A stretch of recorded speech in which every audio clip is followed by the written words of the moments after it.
Malik Washington looks more and more like he's going to be QB1.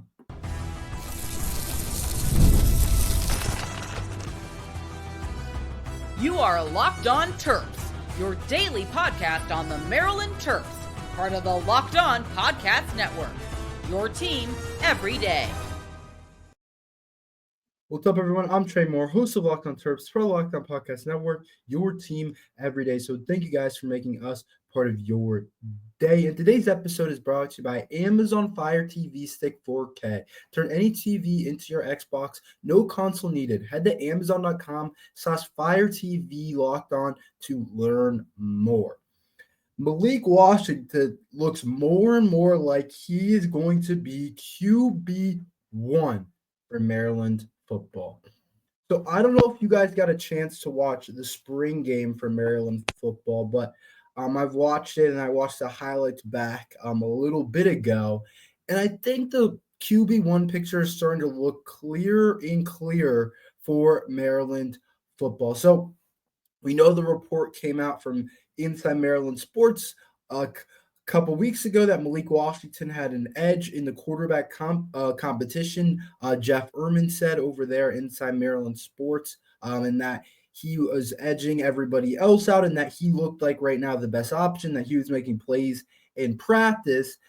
And I think a lot of that looks to be pretty true. After the spring game, that looks to be the case for Maryland football. And I'm going to go ahead and say this. I think Malik Washington's going to end up being the quarterback one for Maryland football, which for one, I have to start by saying this. It's really exciting for Terps fans, for a team that you're not really sure how they're going to look, for a team that is by no means the best team in the Big Ten, by no means the most talented team in the Big Ten. It is exciting when you're starting a freshman quarterback that's supposed to be the next big thing for Maryland football, whether you're a great team, a bad team, whatever the case is. Whenever you get to watch a kid like that go out and spin the ball and knowing that he's the future of your program, knowing that he's going to be a big-time player, hopefully, and all these different things, that's exciting to watch. Like, that makes my job more fun to go out and watch Malik Washington. And no offense to anybody else in that quarterback room, rather than having to go out and talk about somebody else starting games or whatever the case is. With the back of the mind, the biggest subject and the thing that everybody is thinking about is Malik Washington. How does Malik Washington look? How is he throwing the football? Why isn't he in the game? How does he go about different things?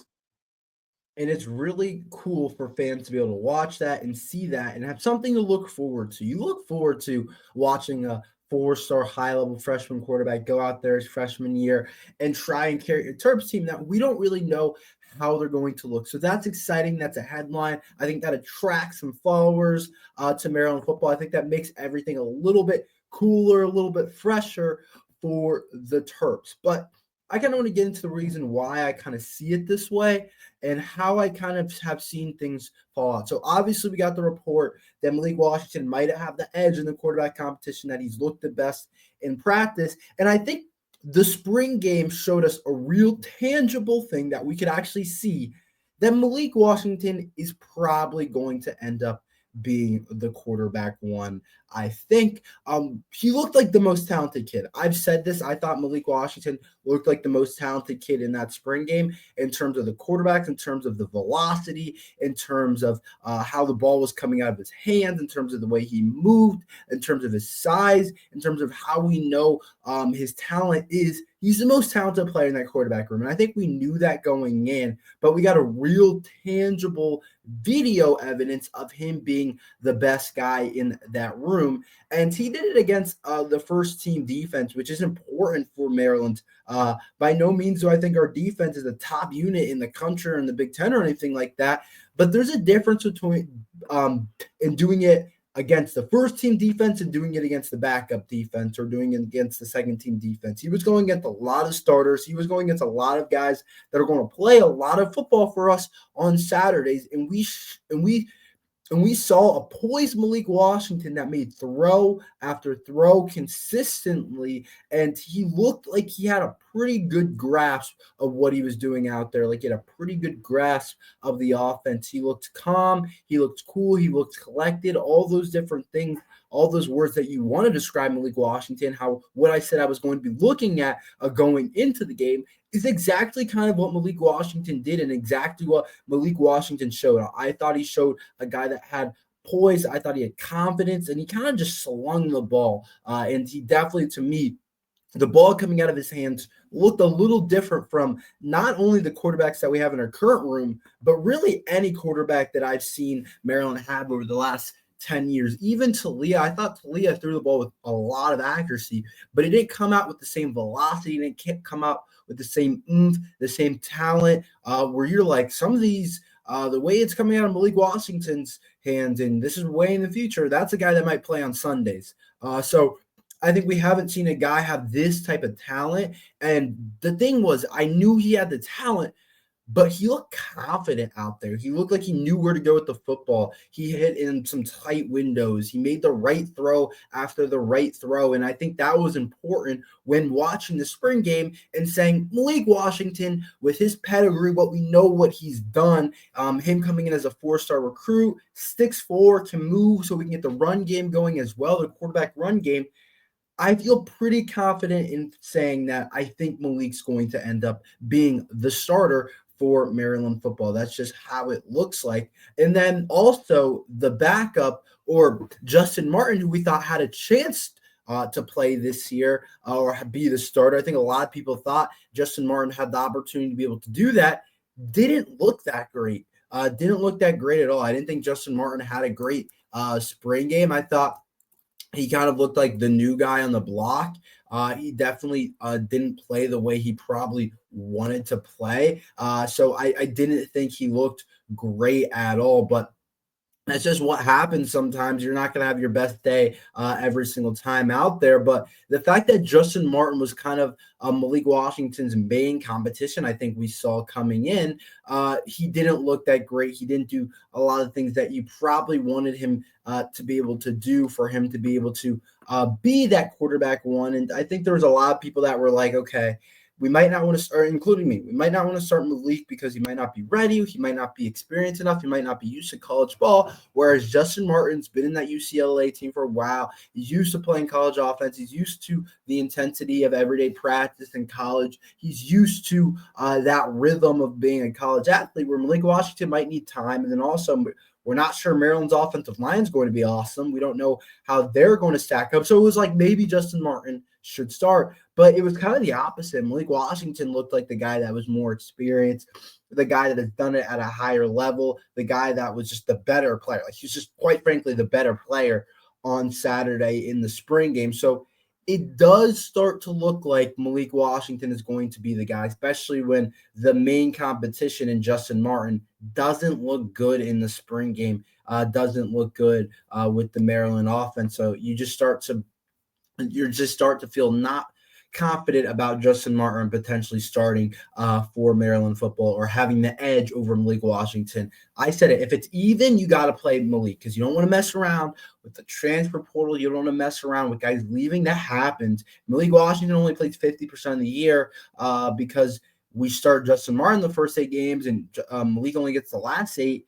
He might decide to leave. He might be like, I'm going to go out somewhere else and get $2-3 million to go play at Oregon, or $2-3 million to go play at Texas A&M. Like, you guys know how some of those things are going now. So you want to make sure that Malik feels like he's a guy. He feels like he's really good. He feels like he's the man overall. And so that's kind of how I see it right now for Malik Washington. And but there is another side of this. Christian Martin actually arguably looked like the best quarterback. I thought he had the best day, but I think we know longer term that Malik's our guy. I think everyone would agree with that. I don't think there's a conversation behind that, but I think it is interesting to see that Christian Martin did play well. And I think it's a good thing for Maryland football. The more depth you have at the quarterback room is never a bad thing, because you just never know what happens. God forbid, knock on wood, anything would happen to any of our quarterbacks. You never know who might have to step up during what time. You just never know. Injuries happen all the time. But it's also good because I think it pushes the quarterback room a little bit and pushes Malik, pushes Justin Martin. But Christian Martin had himself a day in the spring game. And so maybe he's actually going to end up being the QB2. He looked more talented than I thought. There was a comment that said Christian Martin looks like he's an NFL arm. And I'm not going to say that, but I'm just going to say he does look talented and more talented than I thought. And it's good to see that he's developed and he's pushing that quarterback room. And we have healthy competition in there, and nothing's just going to be given to Malik Washington, because Christian Martin arguably looked like the best quarterback the way he played. But I thought, we know Malik Washington has the edge there. And if it comes down to Christian and Malik, you can't tell me Christian Martin's going to start unless he just blows everyone away. That would be pretty crazy. So it's a really interesting race right now. I think Malik clearly has the edge just with how he played. I think Christian Martin was the farthest behind, but now I think Christian Martin has made up the most ground. And I think Justin Martin's stock kind of went down. It is a spring game, so you can't put too much into it. It's just one day. It's just one game. But I do think watching the game, it is important to take something away from it. And to me, it looks more and more like Malik Washington is going to be the QB1 for the Terps, and I don't hate that at all. Like I said, that's going to be exciting for Maryland fans. That's going to be exciting for me to talk about, for me to watch, and it's going to probably be a bumpy freshman year. Who knows kind of how things look, but it is really awesome to know that you're potentially going to be playing somebody that everybody wants to watch, and that it's not going to be the fans cheering, "We want Malik" or something like that. We're going to get him right away, hopefully. And obviously, there's a long way to go, so there's no guaranteed in this happening, but I do feel pretty confident, I'll say. But last year I was wrong about the quarterback competition, so who knows? But I do feel pretty confident in saying that Malik is going to end up being the QB1. And I think the spring game gave us a really good sample size of that, and that he's going to end up being the guy. Maryland football has a bunch of new pickups through the transfer portal. Let's talk about that, who I'm excited about, who's going to help Maryland. We'll talk about that after this. There's nothing like the atmosphere of an NBA playoff game. Every bucket, every defensive stop, every moment feels huge. It's electric in the arena, and with Gametime, you can part of it without the stress of last-minute ticket hunting. Gametime makes it fast and easy to get playoff tickets, even when demand is sky high. Prices on the app actually go down as the tip-off gets closer, and their last-minute deals can save you up to 60%. Last-minute deals save up to 60% off buying last minute for sports, concerts, comedy, theater, etc. The all-in pricing means no surprise fees at checkout.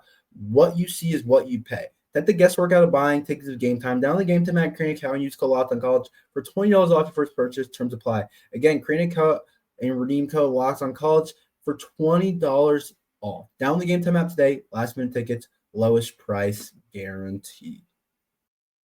So Maryland football just went through their transfer portal pickups, and we got a lot of different guys and a lot of interesting players. And I kind of want to give you guys a quick summary and my overall thoughts on it.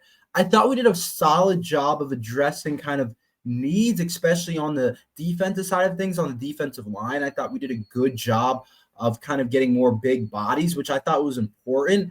For a team like Maryland, you may not have the first round, second round types of talent at the defensive line or the defensive tackle spot or the edge spot or anything like that. But I think it's important for the Terps, and I think we lacked this at times last year, to have some depth and have a bunch of big bodies that they could play. Maybe not all of them are like going to go to the NFL and be awesome, but it's a bunch of guys that can rotate in and out, that can stay healthy, that can stay rested, that can play, that can plug holes, might not give you a bunch of pass rush, but can just plug holes in the run game. And I think Maryland now has a pretty solid core of defensive linemen after all the portal ads that we had that are on the defensive line. I already talked about a couple of these guys, but Maryland added 4 defensive linemen over the past week or two, which I think tells you a lot. So I talked about Joel Starlings. I'm really high on him, the UNC kid. He was a top 10 defensive lineman guy in the portal class. So he was definitely a guy that a lot of schools wanted. He's the one guy that I think, okay, he might end up being a really good player for Maryland football. And he's not just like a body. Like, he might be our best defensive lineman early on. I really like his game, and I think he's going to be good, and he addresses the need on the defensive line. And then I talked about Cam Rice a couple of weeks ago, the kid from that went to Ohio last year. actually had a really good season for them, and he did a lot of good things, like had 8.5 tackles for loss and 3 sacks last year. Like, that's big time stats. I think he's another guy that we feel good about plugging up the middle. And then we also brought in this kid, Cedric Smith, who I haven't heard about before, but he is a guy that I think is going to end up being a solid player, rating as an 85 on 3 in terms of their transfer portal rankings. And from South, he went to high school in South Atlanta, so I think he could be interesting. And he's coming from Alabama A&M, so I do think that's going to be an interesting type of player for us. Another big body at 6'4", 310. And then we brought in another defensive lineman, like a lot of defensive linemen, which I like actually, in this Edwin Moore kid, who I also hadn't heard a ton about, but another big body transfer that I think is going to help us. He's about 300 pounds as well. And so I'm really excited about the defensive line now for Maryland football. After we lost Levon Johnson, I was like, dang, there's a lot of kind of there's a lot of things that we need on the defensive line. We're really light, we're really weak, and now I feel like we're pretty deep at that position. I don't know about edge rusher. I think that's a question mark for Maryland football, but in terms of the defensive, the interior defensive line, we got a lot of different guys that we can throw out there. We already had the transfer Ian Thomas, Dylan Fontes is the big body in there, Dimitri Nichols, the freshman Bryce Jenkins, all guys now that I feel confident about rotating in and out and getting a lot of different guys time. And I think that's going to help Maryland football a lot. I think a lot of these top programs, they just play so many defensive linemen. They keep them fresh. They don't have to be amazing. They don't have to be anything crazy, but the more guys you have, the better you're going to feel about it. And I always say this, for a team like Maryland that's not getting a bunch of top-end guys in the transfer portal, when you're going after these high-level D2, D3 types of guys, or low-level D1 guys, not your Power 4 conference guys, it's good to bring in a lot of different guys, because the more and more guys you bring in, the more likely that you're going to actually hit on a couple. So I think that's also important for the Terps. Like, you know what I mean? It ends up being like a trial and error. You're like, we just brought in 4 or 5 guys. You feel good that 1 or 2 of them are going to end up actually being really solid contributors, and the other 2 might just be more depth pieces. Maybe one guy ends up not being very good, but you still feel pretty confident that guys are going to give you a good kind of edge and a good depth pieces, and I think that's important for Maryland. I thought we lacked that last year. I thought we had 2 really good players, and I don't know if we have 2 guys like Jordan Phillips and Tommy King-Basote, both guys that got drafted. I think Jordan Phillips won the 4th round, and then Tommy King-Basote won the 7th round. Jordan Phillips went to the Dolphins, and then King-Basote went to the Raiders. I don't know if we have guys like that this year. I don't know if we have the talent like that, but we have more depth and a lot more guys that we can play, and a lot more guys that can be impact for Maryland football, which I do think is important, which I do think is something that's going to help Maryland, is having a lot of different guys up front and being able to rotate, keep guys fresh, do a lot of different things with the guys up front. I do think that that's something that will end up helping Maryland football in the long term, and end up putting the Terps in actually a pretty good spot on the defensive line. So I just wanted to address those guys today. I'll talk about some of the other pickups, a couple more that we had as well, but it's exciting to have some big bodies on the defensive line. I'm going to feel like we're not going to just get pushed around. We'll see how they kind of combine all these guys. It's a lot of different players, but I don't mind playing a ton of different guys on the defensive line. I don't. I think that the advantage is if you can keep those guys fresh and you have depth, I think it plays out in the long run. And I'm really excited about this. I think we really addressed need, where we went from it being one of our weakest, thinner positions to maybe are having the most depth out of anywhere in our football team. Let's talk about Buzz Williams' contract. That came out. What do I think about that? We'll talk about that next. The NBA playoffs are almost here, and FanDuel is giving new customers an incredible way to get in on the action. Right now, when you join FanDuel, you can place your first $5 bet, and you'll get $250 in bonus bets if your bet wins. I love how FanDuel makes betting so easy, whether it's picking your favorite team or driving into player props. From 3-pointers to steals to assists, FanDuel has so many ways to bet your favorite player props. Plus, after the game tips off, you can even combine live prop bets and the same game parlays for a chance to win big. So there's so many different things you guys can go over and do on FanDuel. So make sure you guys head over to FanDuel and do all those different things. Don't miss out. Head to FanDuel.com and claim your $250 in bonus bets today. So Buzz Williams' contract did come out for the Terps, and he also announced who he will be hiring for the assistant positions. I kind of want to talk about more about the contract today and kind of what I think and kind of how it goes about and what we kind of think of it. And there's some interesting incentives that I kind of want to talk about as well. But it is his contract details did come out. So basically, it sounds like Buzz is going to be making about $4.8 million a year, which is a large chunk of money. And this is kind of where I'm at. I love what Buzz Williams has done the transfer portal for Maryland basketball. I think he's brought us from literally zero, not having a thing, losing everybody on that crazy team that we had last year and that exciting team that we had last year.